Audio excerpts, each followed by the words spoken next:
আজকে আমি তোমাদেরকে দেখাবো ডিমের মধ্যে থেকে কি করে বাচ্চা বের হয়। আমাদের বাড়িতে কিন্তু বাচ্চা ফুটানোর মেশিন আছে, আর এই ডিমগুলো কিন্তু মেশিনের মধ্যেই ছিল।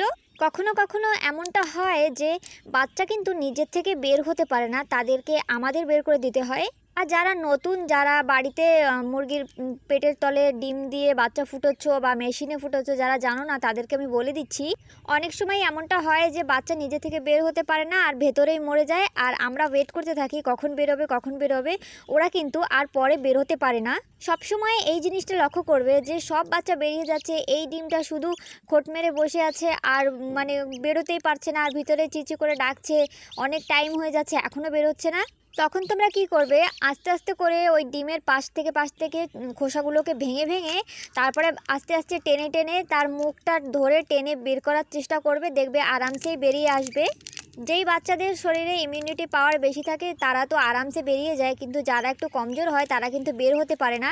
তো আমি তোমাদেরকে এইভাবে বের করে দেখাচ্ছি, দুটো ডিম দিয়েই আমি বের করে দেখাচ্ছি। এই দেখো, এইভাবে বের করে দেবে। গ্রামের প্রায় বাড়িতেই কিন্তু হাঁস মুরগি থাকে, আর তারা কিন্তু এইভাবেই ডিম থেকে বাচ্চা ফুটোয়। আর অনেক বাচ্চাই কিন্তু ডিমের মধ্যেই মারা যায়, তারা বের হতে পারে না। তো তাদের জন্য বলে দিচ্ছি, তো এইভাবেই করে দেবে। তো ভিডিওটি ভালো লাগলে লাইক শেয়ার কমেন্ট করো, আমার চ্যানেল নতুন আছে সাবস্ক্রাইব করে দিও।